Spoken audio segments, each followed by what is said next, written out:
saya akan berbicara tentang sebuah fenomena yang terjadi di kalangan mahasiswa daerah, paling tidak di tempat di mana saya mengajar.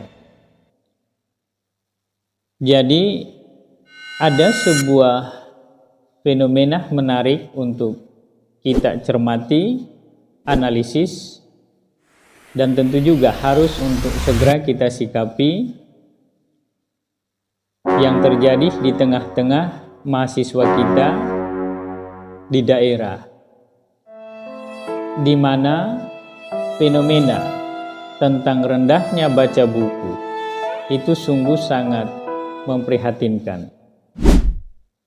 Jadi ketika Taufik Ismail misalnya menulis sebuah tulisan artikel yang berjudul Generasi Nol Buku, maka mungkin tulisan itu ada benarnya, banyak bahkan. Kenapa saya katakan seperti itu? Karena ketika saya mengajar, seringkali saya bertanya ke mahasiswa-mahasiswa yang saya ajar tentang kebiasaan mereka, tentang budaya baca mereka. Nah, ada banyak mahasiswa yang saya tanya, artinya hampir di setiap kelas yang saya ajar saya tanya tentang seberapa sering mereka baca buku dan seberapa lama mereka baca buku dalam sehari dan dalam satu minggu, berapa hari mereka baca buku. Mayoritas mahasiswa yang saya tanya itu menjawab 1 jam dalam satu hari baca buku. Ada juga yang membaca hanya setengah jam, dan hanya sedikit sekali yang menjawab lebih dari 1 jam. Dan ketika saya tanya kembali seberapa sering mereka baca buku dalam 1 minggu atau berapa hari mereka baca buku dalam 1 minggu, rata-rata menjawab itu hanya beberapa hari saja, tidak sampai ya mungkin 3 hari. Itu pun hanya sedikit yang melakukan itu. Nah, fenomena-fenomena ini tentu membuat kita sebagai pemerhati pendidikan merasa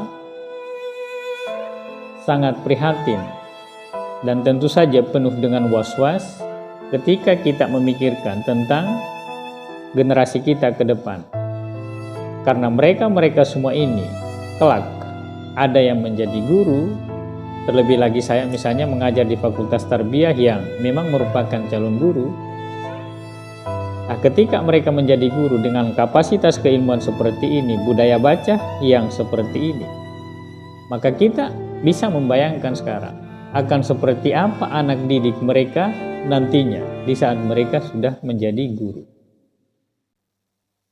Karena sebagaimana yang disampaikan oleh Napoleon Hill, bahwa how can you give if you yourself don't have anything? Bagaimana Anda bisa memberi kalau Anda sendiri tidak berpunya? Bagaimana kita bisa mencerdaskan anak didik kita sementara kita sendiri sebagai pengajar kapasitas keilmuannya sungguh sangat tidak memadai? Nah, ini tentu harus kita cermati bersama, sikapi bersama, dan tidak boleh kita biarkan hal ini berlanjut. Karena ketika hal ini berlanjut, maka ke depan generasi kita akan menjadi sangat jauh tertinggal, karena dunia mereka kelak akan berbeda jauh dengan dunia yang kita hadapi sekarang. Dan sekarang saja kita kadang-kadang merasa sangat sulit untuk bersaing, untuk berkompetisi, karena kita kemudian tidak dibesarkan oleh sebuah lingkungan baca yang bagus. Nah, saya pikir inilah fenomena-fenomena yang sejatinya harus kita sikapi, kita renungkan bersama, dan harus segera untuk kita cari solusinya. Tetapi paling tidak kemudian saya melihatnya bahwa salah satu faktor utama penyebab rendahnya dari budaya baca di kalangan mahasiswa kita itu karena faktor pengetahuan alam bawah sadar atau konsep alam bawah sadar Sigmund Freud.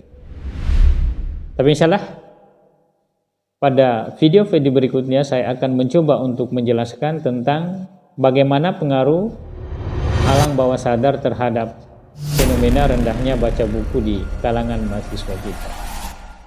Thank you very much, kawan.